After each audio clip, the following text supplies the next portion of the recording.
Inflicted mobility. We are approaching the half-year post and so much has already happened. Hong Kong is no more and people are fleeing from the Chinese rule.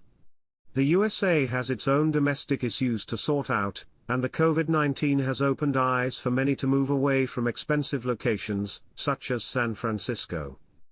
White-collar workers are now experiencing what it feels like to move away because of external forces. Entrepreneurs should do that also if they realize that they are being restrained by their local environment. Matt Ridley's new book How Innovation Works illustrates the regulatory capture, the slow death by risk aversion and overregulation in many societies. The innovative individuals are the ones that are fighting against windmills for years. Remote working will speed up the competition between nations for taxpayers. Estonia has been in the leading front of this trend for years already, as Taavi Roivas explains. #WFH #new normal #economics #societypic.twitter.com/Vjudfraj, Talks with Petri, at Talks with Petri, May 26, 2020. David versus Goliath battle may sound noble, but often it is a misplaced conviction.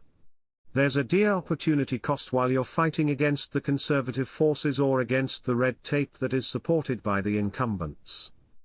The world is not holding its breath while you're putting your energy towards the slow change of society. Eventually, you may win, but at what cost? What if you would have just moved into an environment where they embrace or at least tolerate what you're doing? You could focus your energy, time and resources on building the very thing you're passionate about and convinced that the world gravely needs.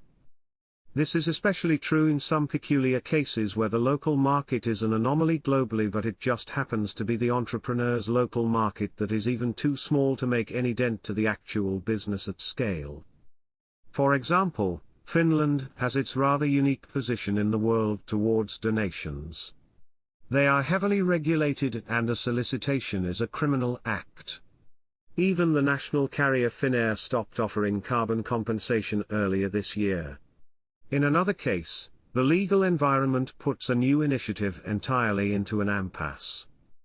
Bengt Holmström mentioned in his talk a few years back that people have their reasons for their actions even though the bystanders may not understand them. A personal situation or emotional attachments may hold you back even though in the long run it may yield diminishing returns and losses to the society.